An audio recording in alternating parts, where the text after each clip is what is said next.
Estás escuchando Indomable. Soy la doctora Virginia Lacayo, feminista, coach certificada de mindset y liderazgo, y en esta temporada aprenderás cómo manejar tu mente y tus emociones, expandir tu conciencia y liberarte de los condicionamientos sociales que limitan tu crecimiento y tu potencial de impacto. Es neurociencia, feminismo y pensamiento sistémico aplicado a la justicia social y al desarrollo personal.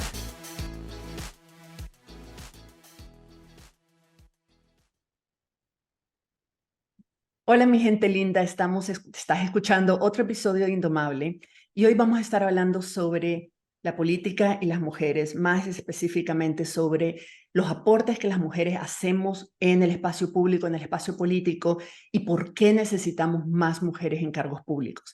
Y para tener esta conversación y hacerla súper poderosa y súper interesante, tengo como mi invitada especial a Priscila Solano de Costa Rica. Priscila, bienvenida. Vos sos una persona que yo admiro muchísimo desde siempre, desde que te conozco, por todas tus enormes cualidades y todos los éxitos y todos los logros que has hecho contra toda naturaleza, contra todos los obstáculos que se te han presentado. Así que me parece que no podría tener una mejor invitada para esta conversación. Gracias por estar aquí. Muchísimas gracias, doña Indomable, porque realmente es que me encanta, porque te representa montones y además nos inspira a ser indomables. Y ese nombre, sabes, que tiene mucho que ver con la política. Soy una tica que decidió venirse a vivir a la ruralidad. Vivo en Guanacaste, que es la frontera con Nicaragua. Estoy más cerca de tu tierra y eso me encanta porque mi abuelita también era nicaragüense. Y yo trato de presentarme un poco porque me percibo como una Sor Juana Inés de la Cruz, pero también como una Cleopatra en la época actual, ¿verdad? Es esa que sirve, que va contra todo lo que todo el mundo ha dicho que está bien, y esa Cleopatra que también se sabía una mujer muy femenina, jugaba con los atributos femeninos, pero cuando se trataba de poder, hacía lo que fuera, ¿verdad? La política es servicio, la política es servicio. Y definitivamente quienes estamos en política, y entiéndase política en una concepción muy amplia, no solamente político partidaria, no solamente político electoral, no solamente dentro de partidos políticos, ¿verdad? Porque ese es solo un aspecto de la política y quizás es lo que más se nota. Pero cuando tiene que ver con toma de decisiones, con servicio, con hacer el bien, con dinamizar y gestionar los recursos para el bien de muchos, esa es la política que me encanta. Y sin embargo, Priscila, yo sé que vos has estado en ambos ámbitos, o sea, has estado en el ámbito más desde la sociedad civil, aportando y contribuyendo desde distintos puestos de liderazgo, y también has estado en el ámbito político más tradicional. Desafortunadamente, y quisiera que comenzáramos con esto, muchas mujeres, porque nos importa el bien común, porque realmente nos importa el avance de la humanidad, porque nos importa el medio ambiente, porque tenemos realmente parte de la forma en que hemos sido socializadas tiene ventajas y desventajas. Una de las ventajas es que nuestra socialización, la forma en que nos han criado, ha sacado lo mejor de nuestra naturaleza maternal, protectora, creativa, constructora para proteger al planeta, para proteger a la humanidad, para avanzar el tema de los derechos humanos, etc. Pero al mismo tiempo, todos esos condicionamientos sociales que hemos tenido hace de que está bien que las mujeres hagamos política desde la sociedad civil, desde las ONGs, desde los grupos, desde las organizaciones, los colectivos, pero no nos metamos en política seria, digamos, entre comillas, en política donde hay cargos, donde el cargo te permite tomar decisiones a nivel local o a nivel regional o a nivel nacional que van a afectar la vida de todo el mundo. O sea, es como está bien en las ONGs, pero en los cargos públicos, entonces deja eso para los hombres. Hay un montón de obstáculos que hace que sea muy difícil para las mujeres poder acceder incluso, o sea, poder incluso aspirar, pensar en la posibilidad de que podemos aportar desde esos espacios, y sin embargo es súper importante. Vos que has estado en esos medios, ¿cuáles percibís vos que son como los principales condicionamientos, los tabúes, los mitos, las normas de género, las normas sociales y culturales que hacen más difícil para las mujeres poder acceder a ese tipo de puestos y de posiciones de liderazgo. Definitivamente el tema social, el tema generacional, ¿verdad? El que hemos mamado literalmente una forma patriarcal de ver la vida, en donde además la mujer es limpia, casta y pura, y la política es corrupta, sucia, asquerosa. Entonces no nos podemos ensuciar, ¿verdad? A veces conscientemente te lo dicen, ¿por qué te vas a meter en la política? ¿Cómo te vas a ensuciar? ¿Cómo vas a mancharte? ¿Cómo vas a que te vas a quedar marcada? ¿Marcada de qué? ¿Ensuciada de qué? De una realidad que de repente sí, hay temas que tienen que ver con la corrupción, hay temas que tienen que ver con tomas de decisiones que no son tal vez las mejores, pero somos parte de esas tomas de decisiones, ¿verdad? O sea, creo que eso es uno de los aspectos que tenemos que empezar como a tomar conciencia y decir, un momento, la política puede tener momentos, aspectos y personas, ¿verdad? Que pueden ser un poco sucias, un poco corruptas, pero si yo no estoy ahí, ¿quién más va a estar? Alguien tiene que tomar las decisiones y esto es algo súper importante. Y estamos en un momento crítico a nivel del mundo en donde creo que estamos dejándole más que nunca en alfombra roja, sin ninguna clase de obstáculo, a los que no son los mejores. Y lo digo en masculino porque es así, a los que no son los mejores. No son los mejores hombres para llegar. Y claramente no estamos participando las mejores mujeres un poco por eso. El otro tema es, y muy importante, la mujer es de la casa, ¿verdad? La mujer es de la casa, la mujer está hecha para cuidar el hogar, te vas a quedar solterona o te vas a divorciar. Sí, y lamentablemente la estadística lo comprueba, pero no es por la política. Alto con eso, ¿verdad? Efectivamente, un 74% de las mujeres que nos metemos en política no estamos felizmente casadas con 3 hijos, 2 perros y un gato. No, porque ese no es el estereotipo ni lo que nos hace sentirnos absolutamente satisfechas como mujeres. Pero no es la política que instiga, digamos, en contra del matrimonio. Son esas relaciones de poder entre las mismas parejas que no está diseñada para que el hombre se sienta parte de un proyecto distinto de una mujer y no solamente la mujer que de repente puede ser profesional, puede tener una empresa. Todavía ahí se le permite, entre comillas, pero entrar a un espacio público, a debatir con hombres, a tomar decisiones, a salir a la calle, porque la política no está en 4 paredes, está en la calle, conociendo las realidades, trabajando con la gente, buscando soluciones. Ahí entonces la cosa empieza a incomodarle a los caballeros, ¿verdad? Y entonces, por un lado, no me gusta que la mujer esté en la calle, pero por otro lado, no me gusta mucho que tenga tanta fama, que tenga tanto poder, que sea tan protagonista. Incomoda al punto de inventar historias de que no sos una buena mamá, estás abandonando la familia y entramos con la culpa a todo mecate, ¿verdad? Y la culpa de verdad que nos friega a las mujeres, ¿verdad? Porque ese es nuestro talón de Aquiles muchas veces.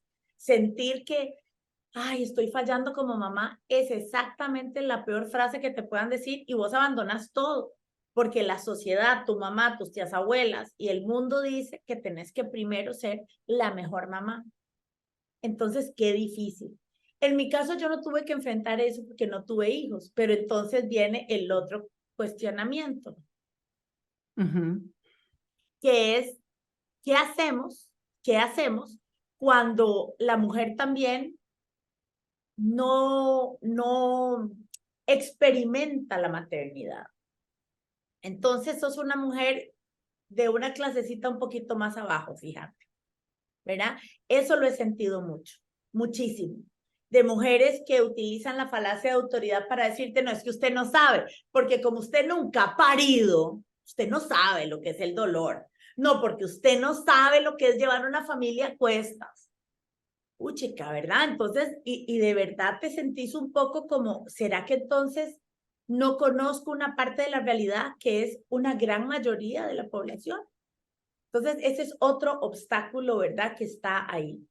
Por otro lado, el tema de que las mujeres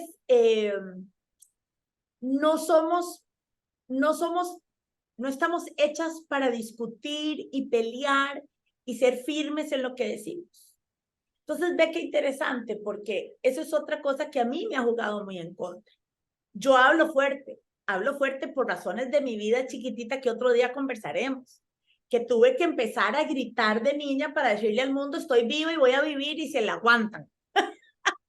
Entonces, ese tono de voz que yo tengo, ya yo nunca más lo pude bajar. Es mi salvador de alguna forma. Y hablo fuerte y hablo firme porque creo que no sé, es la única forma que sé para comunicarme. Sin embargo, en las mujeres eso es percibido como algo malo. Esa mujer es autoritaria, es peleona, es arrogante, ve la que pesada que es.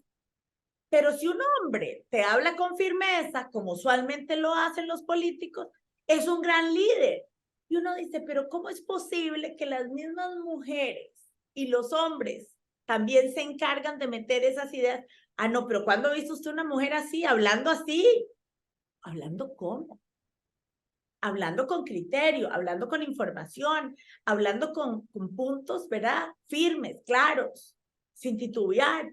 Bueno, eso también es uno de los grandes mitos de que la mujer entonces pierde esa feminidad, esa dulzura, ese yo no sé qué que tienen las mujeres. No, perdonen, no pasa por un tono de voz, no pasa por una gesticulación, esos son mitos y entonces, claro, nos devuelven a un lugar, ¿verdad? Fuera del espacio público, nos devuelven a un lugar privado y usualmente es la casa o la empresa familiar o mi trabajo a donde yo tengo un cerco de protección de alguna forma, pero no me expongo a que me digan, ¿por qué Priscila toma licor? ¿Por qué está en un bar sentada en una barra? ¿Por qué está a las 2 de la mañana manejando sola para la casa? ¿Verdad? O sea, porque todas esas cosas se vuelven en contra. Dicen, ¿quién sabe a dónde andaba? ¿Verdad? Ese quién sabe a dónde andaba ya significa algo. O llegas a un puesto y te dicen, ¿quién sabe cómo llegó? Eso es la única frase que ocupas para destruir la meritocracia y la forma en que las mujeres también podemos y realmente debemos de acceder al poder. Entonces, esos mitos son muy fuertes, muy inconscientes, y es lo primero que tenemos que hacer. Traerlos a la conciencia, ridiculizarlos, hacer mofa de ellos para que entendamos que ya no tienen ninguna cabida, que no tienen sentido. Probablemente si alguna de las chicas más jóvenes de los 20 años escucha este podcast va a decir, ay, qué raro. Pero quiero contarles que no somos dinosaurios aquí, ¿verdad? O sea, yo tengo 48 años y pareciera que estoy hablando como una mujer de unos 80 años, porque han pasado 74 años en Costa Rica que la mujer pudo votar y todavía lidiamos con estos estereotipos. Y son esos a nivel personal, o sea, los ataques personales, pero también hay un montón de obstáculos estructurales. O sea, todo lo que vos decís, súper compartido. Incluso el concepto de la culpa, si lo ves desde la neurociencia, no es una emoción natural. Los seres humanos no nacimos con la capacidad de sentir culpa. Es una de las pocas emociones que fue construida socialmente por las iglesias, por las religiones institucionalizadas, que utilizaron todo ese concepto de la culpa para controlar el comportamiento, sobre todo de las mujeres. Entonces, estamos enfrentándonos a que queremos contribuir, como vos decís, la política es un acto de servicio público. Queremos contribuir desde donde sentimos que podemos tener más impacto y tenemos que lidiar con todos esos estereotipos de lo que debe ser, de lo que es una buena mujer, o sea, con todas esas críticas de que si actuamos en términos más tradicionalmente masculinos, son todos negativos, eso es malo. Si actuamos en términos tradicionalmente más femeninos, somos débiles, somos emocionales, somos incapaces, simplemente no vamos a poder lidiar con el gas que implica toda la política. No es que es mujer, ella es débil, ella no va a aguantar el gas, no va a aguantar el fuego, ¿verdad? Entonces, estamos como, no, donde nos movamos, de todas maneras vamos a ser criticadas porque hay estructuralmente una oposición a que las mujeres tomemos decisiones. Y vos decías, son decisiones que son nuestras, son decisiones que nos involucran, y es cierto, no, aunque el hecho de que no tomemos las decisiones no significa que no nos van a afectar.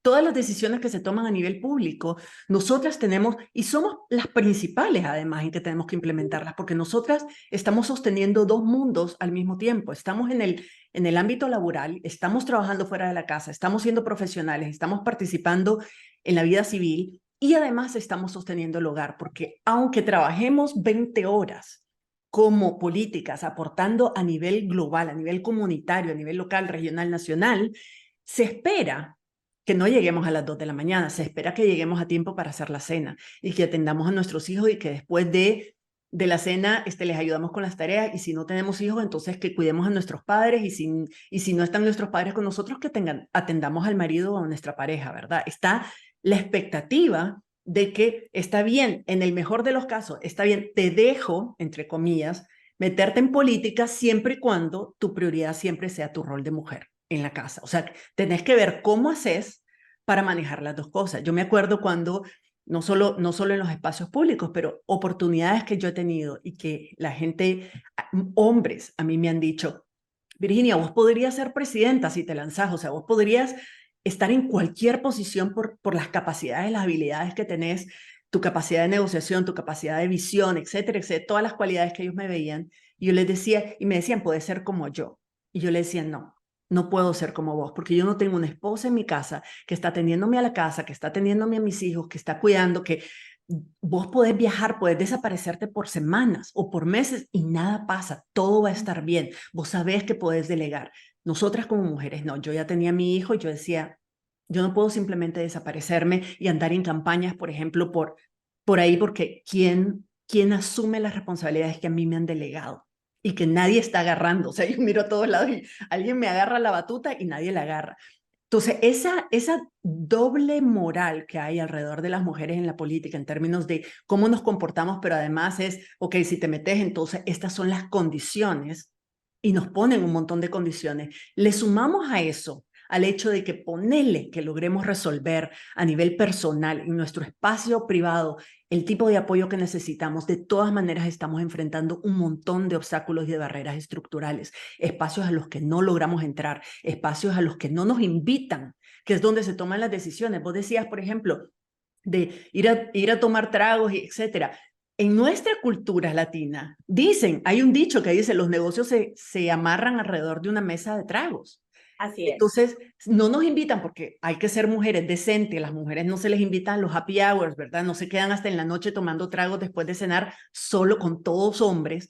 Entonces nos dicen, no, usted vaya hacia su casa a cuidar a sus hijos y a atender a su marido. Nosotros nos quedamos aquí tomando tragos, y de repente al día siguiente amanecemos con decisiones tomadas que alguien más tomó durante esa mesa de tragos a la que no fuimos invitadas, ¿verdad? Sin hablar de otros espacios, o sea, espacios donde son espacios muy masculinos, comités que se arman, consejos que se arman, estructuras internas que se arman dentro de los partidos, dentro de los espacios públicos, dentro de los ministerios. Se arman comités entre hombres a los que las mujeres no tenemos acceso, no nos dejan entrar, y por tanto hay decisiones que se toman de las que nosotros no somos partes.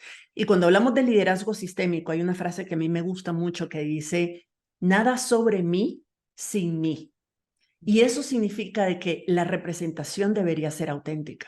Y es cierto de que las mujeres, como los hombres también, somos súper diversas. O sea, yo no puedo representar una enorme cantidad de mujeres, porque literalmente no puedo representar a mujeres que están en otras condiciones y que tienen otras experiencias, otros niveles académicos, lo que sea, ¿verdad? Entonces, estar súper clara de que yo no voy a representar. Vos sabes que hay menos de 30%. Las Naciones Unidas sacó un estudio hace poco que es menos del 30% de todos los parlamentos en el mundo, o sea, de las casas legislativas a nivel mundial, tienen asientos representados por mujeres o con mujeres representándose a sí mismas, ni hablar de otras identidades sexuales, ¿verdad? Pero solo mujeres heterosexuales son menos del 30%. ¿Qué nivel de representatividad podemos tener con menos del 50%, del 30% cuando somos el 52% de la población? Y aún así, las que estamos ahí o las que lograron acceder a esos puestos no pueden representar a todos. Por mucho esfuerzo que hagan, no pueden ser universalmente representativas. Sí. Y ¿sabes qué es lo más interesante? Es que esos espacios, vamos a ver, uno dice, un porcentaje tan bajo cuando la mayoría de la población somos mujeres. La mayoría de la población mundial somos mujeres, ¿verdad? Entonces, hay un poco de complicidad de nosotras mismas también y tenemos que reconocerlo, ¿verdad?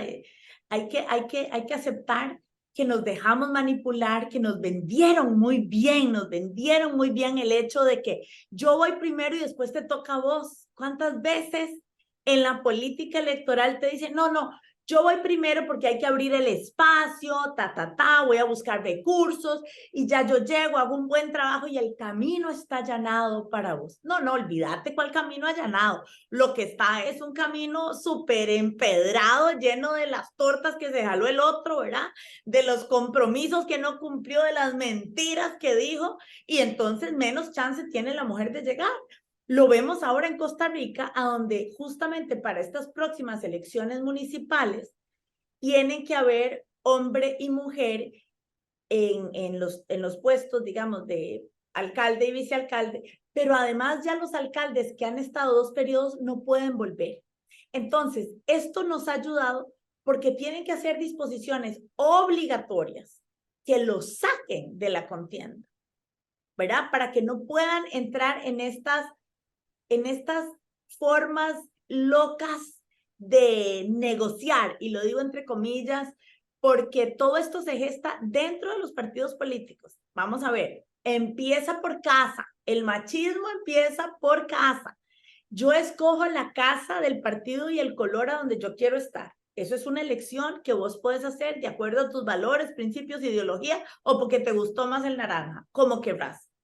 Pero cuando entras en esa casa, ahí se toman decisiones y lo traigo por lo que decís, se crean estos comités, estos tribunales electorales internos, ¿verdad?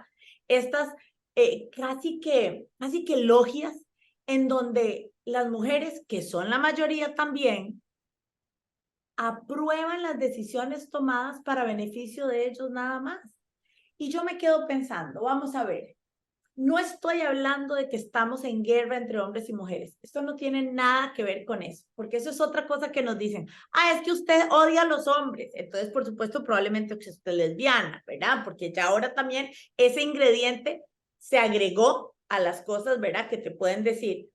Pero no es un tema de odiar ni estar en contra de los hombres. El tema es que nos tenemos que sentar todos a la mesa. Ya ha habido una historia de muchísimos años en el mundo en donde los caballeros han estado sentados. Bueno, el resultado lo estamos viviendo, no ha cambiado. Entonces, habiendo dicho eso, es el momento de hacer algo distinto. No podemos esperar resultados diferentes si tenemos a las mismas ideologías, a las mismas formas de pensar, las mismas tradiciones tomando las decisiones. Eso tiene que ver con la innovación. Ahora hablamos muchísimo de innovación. Bueno, no podemos tener innovación cuando todos somos igualitos. Imposible. De ahí no sale la creatividad. Entonces, por eso es que ahora es el momento en que las mujeres tenemos que llegar a esos puestos, que sentarnos en la mesa a compartir, ahí sí, a compartir el poder, dándole una mirada distinta, la mirada que nos toca vivir, simplemente por el hecho de ser mujer. Sí, simplemente por el hecho de ser mujer. Fíjate que sí.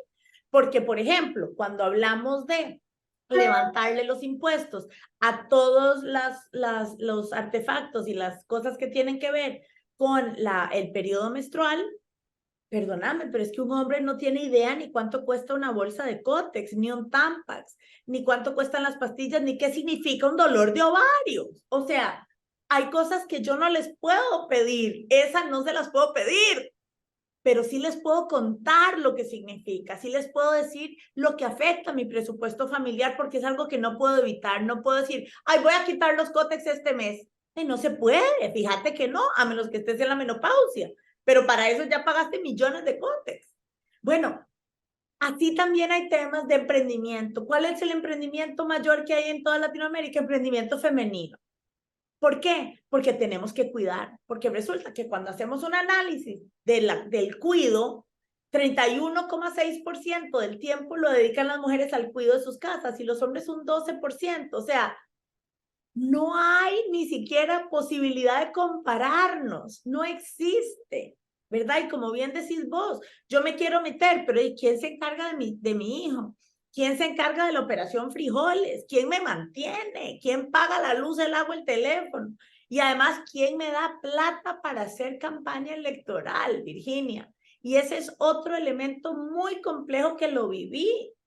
¿Quién te financia? Porque no te invitan a tomarte un trago, no se sientan con vos, entonces, ¿a cuál empresario acudo? ¿Cuántas empresarias mujeres han dicho, ¿saben qué? Yo voy a empoderar a mujeres políticamente y las voy a financiar? No conozco ninguna. Me encantaría, pero no sucede. En cambio, los amigos ahí son hombres, son amigos, cenan, toman, disfrutan, hacen sus cosas, ¿verdad? Se cubren entre ellos y también parte de esa complicidad es financiarse sus campañas porque negocian favores, acuerdos, contratos, ¿verdad? Futuros, etcétera. Esa es la realidad. Buena, mala, bonita, fea, corrupta, huele mal, no importa. Es la que es. Y en esa tenemos que entrar a jugar. Así es. Y hay una gran diferencia, o sea, lo que vos decís es cierto, hay muy poco respaldo, no solo en términos de potenciales financiadores, de gente que apoya con recursos específicos y no solo dinero, pero contactos, influencias, lo que sea, para apoyar a las mujeres a hacer una campaña y poder aspirar a cargos públicos. Pero además es una vez que también está el electorado, o sea, también estamos las mujeres que no votamos por mujeres, porque tenemos los mismos prejuicios que tienen los hombres en relación a las mujeres, en relación a nosotras mismas.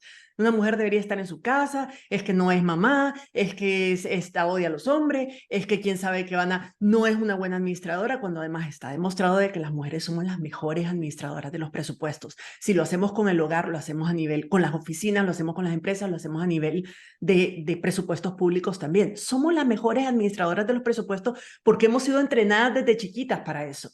Somos las que más atención le ponemos a la inclusión, a la diversidad, a encontrar, a romper las dicotomías, donde es o blanco o negro. Nosotras vemos los matices grises, vemos cuál es la relación, vemos la relación que hay entre la crianza de los hijos y el aumento del precio del petróleo. Vemos la relación que hay entre lo que estoy sirviéndome para desayunar con el impacto que tiene el medio ambiente por las industrias que hay, ¿verdad? O sea, tenemos la capacidad de hacer esas asociaciones. Y eso significa, y esto no lo estoy diciendo yo, de nuevo, hice para este episodio en particular, me puse a buscar datos estadísticos de estudios recientes que hay sobre cuáles son las contribuciones que está demostrado que las mujeres hacen en espacios de toma de decisiones políticas y públicas, ¿verdad? En cargos públicos, sobre todo a nivel legislativo, pero también a nivel de alcaldías y de gobiernos locales y regionales. Y es, por ejemplo, decía el estudio, que las mujeres son más propensas y mucho más hábiles para trabajar y crear puentes entre partidos políticos, puentes entre sectores, el sector privado con el sector público, con el sector no gubernamental, por ejemplo. Hay esa capacidad de crear ese tipo de puentes mucho más que los hombres porque somos menos confrontativas, somos menos lineales en nuestra forma de pensar, somos menos, en parte, lo que nos hace suaves, según supuestamente, de que somos mejores negociadoras, supuestamente nos hace suave, pero el resultado es que cuando estamos en una posición de poder, donde podemos tomar decisiones, donde podemos incidir, esa capacidad de negociar, que supuestamente es una habilidad suave, es la que permite que se logren cosas que no se podrían lograr de otra manera. O, por ejemplo, de que somos mucho más, dice el estudio, de que las mujeres somos mucho más, respondemos y nos preocupamos y atendemos mucho más las preocupaciones y las demandas de los constituyentes, que además somos garantes de la paz a niveles mucho de más largo plazo, o sea, somos menos propensas a ir a la guerra o a crear conflictos cuando pueden ser evitados, de que somos más, nos enfocamos mucho más en promover la participación ciudadana, la democracia real, la representatividad real. Somos más propensas también a promover la diversidad en liderazgos. Como vos decís, o sea, no podemos representar a todo el mundo, pero tenemos la visión, las que aspiramos a ese nivel, tenemos el nivel de conciencia y la ambición de generar espacios para mayor representatividad, de diversidad de liderazgos, porque sabemos de que no podemos resolver los problemas que creamos con la mentalidad con las que las creamos y que necesitamos otras formas de pensar, otras formas de ver, otros ángulos, otras perspectivas y otras experiencias, y eso la trae la gente diversa, no las que estábamos ya ahí por años y por décadas y por siglos, ¿verdad? Y la otra cosa es que el tema de prioridades, sobre qué cosas priorizamos las mujeres que estamos en puestos públicos y en puestos de poder, es muy distinto al tipo de prioridades que hacen los hombres. Los hombres, por ejemplo, históricamente vos ves dónde se invierte la mayor cantidad de presupuestos en armamentos, en guerra, incluso en tecnología, son gobernaturas particularmente masculinas. Las gobernaturas donde hay más influencia de las mujeres y de la divinidad femenina, ¿verdad? El poder femenino de gobernar, son en temas como salud, educación, desarrollo en general, indicadores de desarrollo sostenible, medio ambiente. O sea, no es casualidad. No es casualidad de que las mujeres, todos los condicionamientos sociales que hemos tenido, que nos obstaculizan llegar a esos espacios, son en parte las razones por las cuales necesitamos estar en esos espacios. Definitivamente, y es que, sabes que no es, como lo decís, no es casualidad tampoco que nos enfoquemos en las necesidades básicas primero, porque eso es el cuidado. El cuidado tiene que ver con lo básico, el alimento, el abrigo, la salud, ¿verdad? La educación, y eso está intrínseco en todas las mujeres, madres o no, también, porque fuimos hermanas o fuimos hijas o fuimos, ¿verdad? O somos sobrinas, tías. Ese rol siempre está, es transversal, no importa a dónde estés y en qué situación te encontres. El hombre claramente está pensando mucho en el tema macroeconómico, de infraestructura, en las cosas más duras, porque el otro está resuelto, pero en el mundo público de nuestros países lo otro no está resuelto. Ese es el problema, que hacen de alguna forma, y estoy segura que muy inconsciente, ¿verdad? Esa similitud entre la casa está resuelta, esto está bien, y a nivel público, a nivel del país, eso también está resuelto. Y lo cierto es que no. Lo vemos, o sea, los índices educativos, en vez de ir para arriba, van para abajo. Y van para abajo, ¿por qué? Y ahí también te digo, me da un dolor enorme, me da mucho dolor, porque ahí sí no creo que sea tan inconsciente la historia. Creo que los gobiernos se han dado cuenta que el populismo es perfecto para ganar elecciones. Y con populismo me refiero a decir lo que la gente quiere oír y que entre menos educada sea, más fácil de manipular es. Y eso ha sido desde la época de los romanos, ¿verdad? El circo romano, ¿qué era? Eso. Hacer un show para que la gente estuviera feliz y no importaba si matábamos al mismo Jesús. O sea, eso no importaba nada, ¿verdad? Entonces, ahí hay que tener cuidado, porque lo he visto muy fuerte, como una ola que se nos está arrastrando. Las mujeres sí nos cuesta más tener ese discurso tan vacío, ¿verdad? Y creo que no debemos de caer ahí. Ahí es una diferencia. Que las mujeres entremos en política no debe ser hacer lo mismo que han hecho los hombres, sino todo lo contrario. Hacer lo que nos parezca correcto para el bien común. Pero estamos ahí en una desventaja muy grande porque el electorado, si no está educado, no ve las ventajas de la verdad, de la honestidad, de la coherencia, no las ve.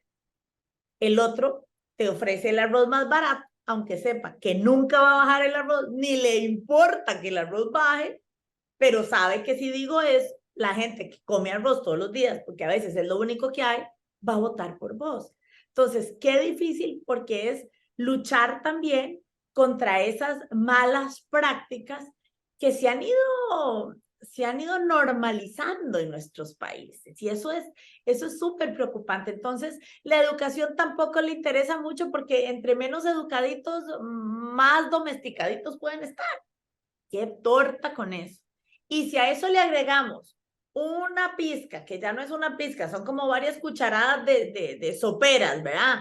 Del tema de la religión, cualquier religión, porque aquí ninguna se escapa, en donde las mujeres también tenemos un rol dentro de la religión que no es protagónico, por no decir que somos mantequilla, como decimos en Costa Rica, o sea, casi inexistentes, ¿verdad?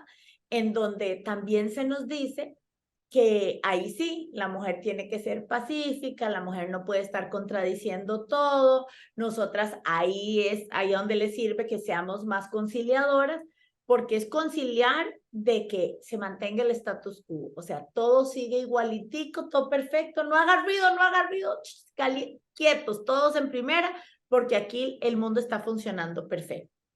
Y tampoco es así. La religión y la política no se mezclan. Eso es un principio de la vida. ¿Y qué estamos haciendo?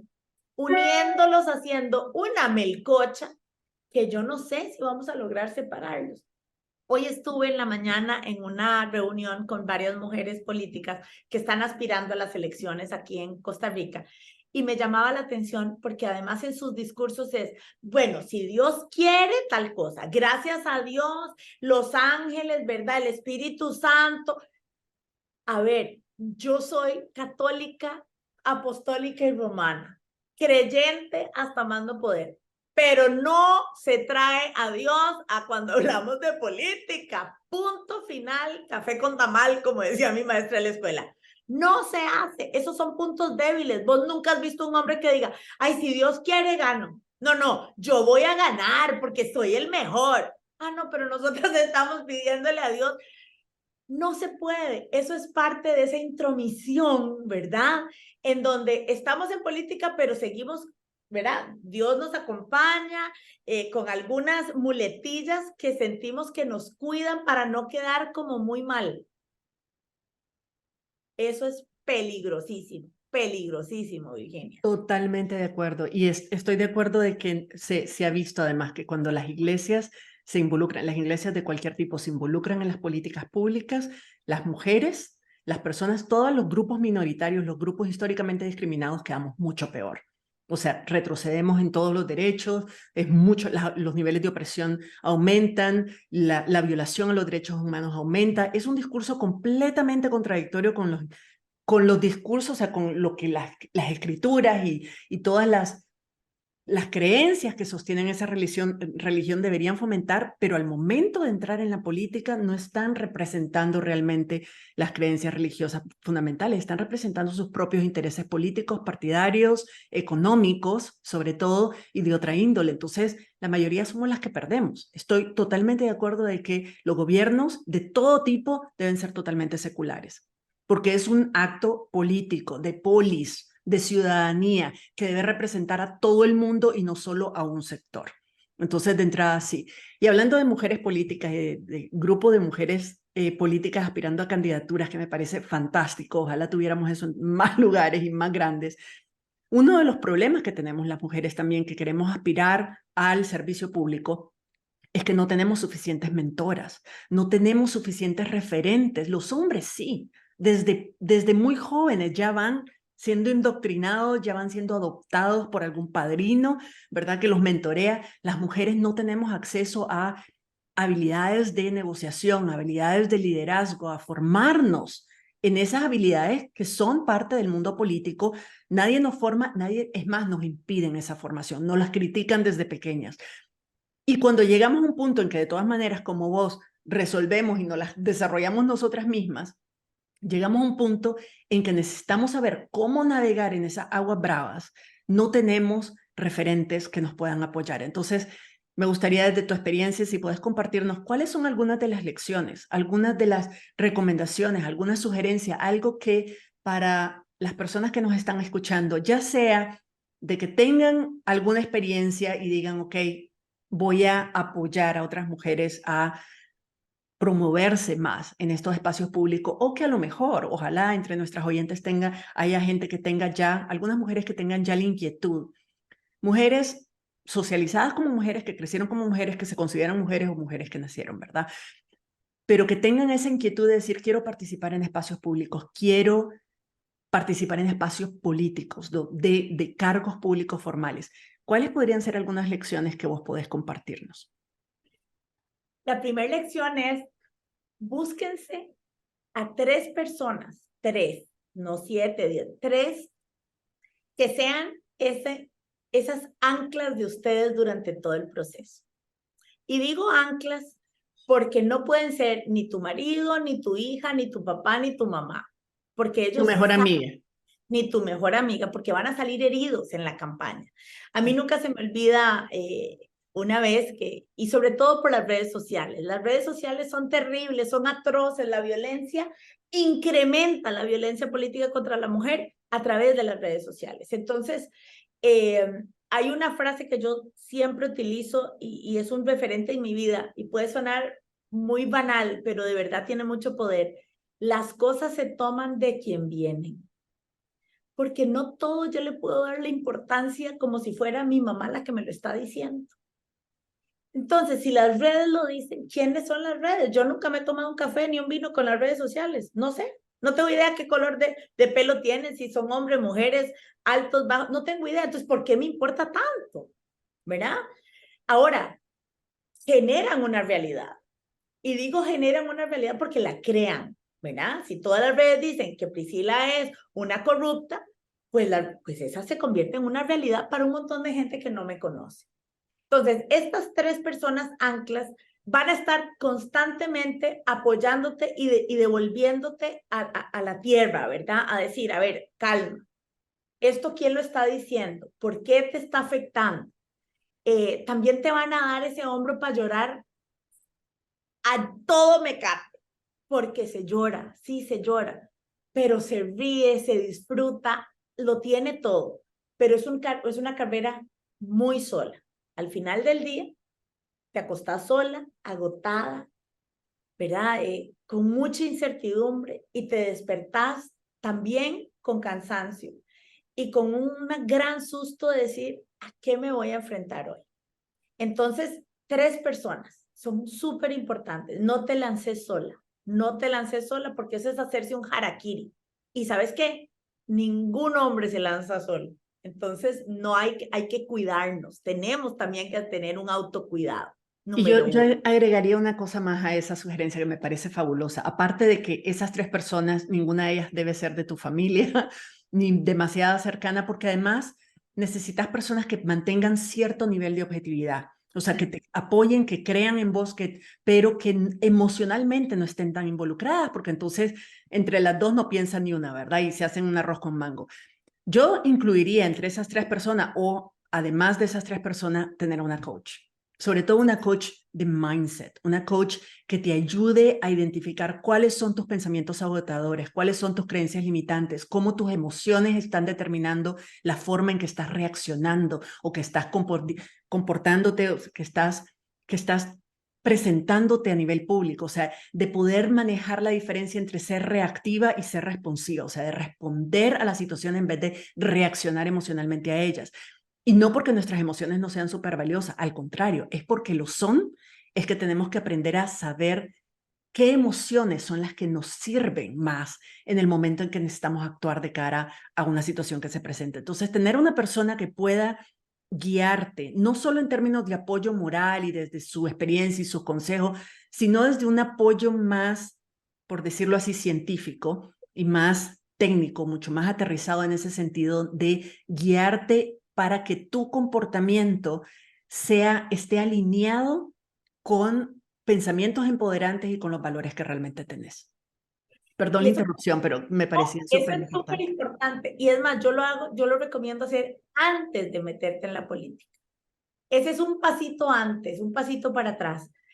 Porque tenés que estar muy segura. Vamos a ver, la pasión te mueve y te hace mover montañas y te quita todo el cansancio y te, ¿verdad? Todo. Pero tenés que de verdad estar segura que esa es tu pasión y por qué lo estás haciendo, ¿verdad? Ese móvil, ese ikigai, ese propósito que te está llevando a meterte ahí, tiene que estar tan claro porque si no, es muy fácil tirar la toalla. Todo van a hacer todo para que vos tires la toalla. Entonces, tenés que estar muy clara. Así que ese coach definitivamente es importantísimo. Y vieras que tuve la experiencia de hacerlo con una candidata en México que ideológicamente no tiene nada que ver conmigo. Entonces fue bien bonito porque para mí fue un reto, ¿verdad? Quitarme todas estas creencias e ideologías que yo tengo y apoyar a una mujer mexicana. Y a veces iba en media caminata y se metía al baño y me llamaba. Pri, si tengo esta situación y yo quiero es que los voy a mandar al carajo a todos. Y poder tener esas 3 segundos de meterte a un baño a poder reaccionar en privado para protegerte es súper importante. Es súper importante. El segundo tip que les doy es la información. Si bien es cierto, ahora la información está en todas partes, en todo el mundo y muy accesible, tenemos que tener disciplina de estudio. No podemos creer que somos capaces, que somos perfectas, porque somos la reina de simpatía. Eso no funciona así. Es tomar las decisiones para un grupo grande de personas que se van a afectar para bien y para mal con lo que usted decida. Entonces, no podemos ser irresponsables. Tenemos que estudiar mucho. Tenemos que ser estratégicas cuando planeamos la campaña, con los proyectos que vamos a lanzar, pero todo eso pasa por la formación. Y ahí es la formación dura. Sí, estadísticas, cuántas mujeres, cuántos hombres, a dónde viven, en qué distrito, qué edades, qué religiones, qué hacen, cuál es la tasa de desempleo, cuáles son las enfermedades más comunes en la zona, por qué está pasando. Pero si vos le preguntas eso a las mujeres que están de momento en la cartelera, ¿cómo? Yo tengo que saber todo eso. ¿Pero por qué? Yo creí que era como que yo soy la comunalista, soy la que da la hostia en la iglesia, soy la pastora, no, todo eso perfecto. Pero para poder ir a ejercer una función pública, tenés que conocer la vida pública, la realidad. Si yo además vivo en una situación de privilegio, tengo que bajar al mundo real, porque el mundo real la pasa no tan bien, ¿verdad? Entonces, tenemos que hacer ese aterrizaje real, ¿verdad? De piso, de caminar. Y segundo, informarnos, estar de verdad claras en qué queremos, cuáles son los problemas y cómo los voy a solucionar. Eso es súper importante y creo que nos quedamos en esa tarea. Y también muy relacionada con esa es la ya no dije nada, Dios mío, Alfabetización. digital. Sí. Tenemos que aprender a usar las redes sociales. No es abrir la página de Facebook, no es hacer un TikTok, no es eso. Es saber cuál es el logaritmo, saber a qué horas tengo que publicar, entender qué tengo que hacer en una red, qué hago en la otra, cómo me protejo, qué pasa si hay troles, a dónde lo denuncio. Es de verdad conocer y eso es un esfuerzo enorme. Te lo digo, yo que soy en esa generación, digamos, que está transicionando entre la época del papel y lápiz ahora, ha sido un reto gigante. Yo odiaba las redes sociales, no me gustaban y no me gustaban porque me estaban desafiando y haciendo un espejo de algo que yo no sabía, que no manejaba, que me controlaba. Y resulta que entonces nos lanzamos a sacar videos, redes, fotos, sin saber cómo se maneja eso. Y se nos viene encima y nos causa un daño mucho peor que no haber tenido ninguna red social. En este momento de cómo se deciden las cosas en el mundo, No podemos dejarle esto simplemente al ámbito, digamos, muy vegetativo, muy aleatorio. Tiene que ser algo bien hecho, bien hecho. Y también tenemos que invertir en contratar personas que sepan de estrategia política. No somos estrategas. Podemos conocer de política, podemos saber muchas cosas de la población a donde estamos, del territorio al que vamos a gobernar, pero hay una expertise para eso. Y no tenemos primero no tenemos el dinero, porque siempre el dinero es escaso. Entonces, cuando el dinero es escaso, no, yo prefiero pagar, ¿verdad?, camisetas que pagarle a un estratega. Pero de repente la camiseta no era tan importante, era más importante el mensaje que vos estás ya llevando. Entonces no nos creamos Superman, Super Wonder Woman, que todos lo sabemos. No, no lo hagamos, porque pareciera que los hombres lo hacen así, pero vieran que no. Son súper entrenados, súper apoyados, súper aconsejados. Los partidos políticos ya tienen muchos años de experiencia, tienen muchas estrategias ya aprendidas, y entonces nos hacen pensar que eso es natural, y nada es natural. Aquí hay que estudiar, hay que ser profesionales en lo que se hace. El profesionalismo no se adquiere por un título universitario, se adquiere por una forma de trabajo ordenada, coherente, responsable y disciplinada.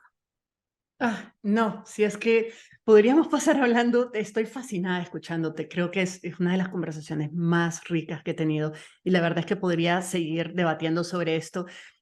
¿Dónde te encuentran, Priscila? O sea, ¿cómo? Porque sos una persona con tanto saber, con tanto conocimiento, tanta experiencia, la forma, yo comparto todos los valores que vos compartís y todo lo que estás diciendo, estoy súper de acuerdo y creo de que, de nuevo, necesitamos personas, mujeres con este nivel de experiencia, con ese nivel de sabiduría, con ese camino recorrido, y vos serías una excelente mentora. Entonces, si tenemos entre las personas que están escuchando a alguien que quisiera saber más, que quisiera explorar esta opción, ¿te pueden buscar? ¿A dónde podrían buscar más información? Buenísimo, la verdad que sí, y estoy a sus enteras órdenes porque es parte de hacer la diferencia. Yo hoy les decía, las mujeres nos preocupamos mucho, pero yo le doy un nuevo concepto al preocuparse. Pre es porque analizamos todo lo que puede pasar y luego accionamos. Por eso nos preocupamos, porque analizamos y luego actuamos. Y en mi vida siempre la coherencia es una cosa importante. No podemos solo hablar y no hacer las cosas. Así que si usted está interesada, si usted le pique el gusanito, porque esto es un gusanito, es una cosa inexplicable, es algo que uno tiene y trae y cuesta mucho quitárselo, cuesta mucho si es que alguna lo logra. Me puede buscar por LinkedIn, ¿verdad? Priscila Solano Castillo, yo ahí estoy en las redes, usualmente me pueden escribir por ahí. Encantada de apoyarlas, de tener una conversación, de contarles la historia de lo bueno, lo bonito, lo feo, pero también lo maravilloso que es conocer a tantas personas, recorrer las calles, sentir abrazos, hacer el cambio, hacer el cambio. Y no todo es ganar. Perdiendo se gana. Y en política, cuando uno la hace correcto, gana siempre, aunque los votos digan otra cosa. Qué maravilla. No podemos cerrar mejor este episodio. Desde ya estoy anunciando de que te voy a tener de nuevo en el podcast con otro tema que es igualmente fascinante y para el cual vos no podrías estar mejor posicionada para compartir.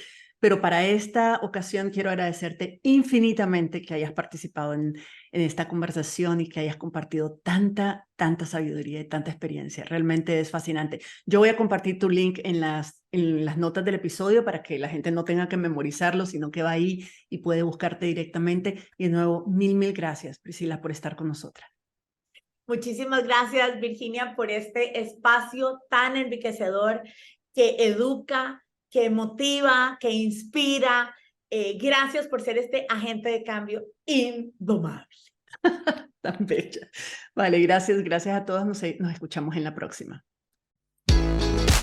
Si te gusta este podcast, dale like y compartilo con otras personas. Y si no lo has hecho aún, suscríbete en mi comunidad en Substack para recibir directamente en tu correo electrónico nuevos episodios del podcast, herramientas y reflexiones que no publico en ningún otro sitio y que te ayudarán a llevar estos aprendizajes al siguiente nivel. El link está en las notas de cada episodio y en todas mis redes sociales. Nos vemos por allá y nos escuchamos en la próxima.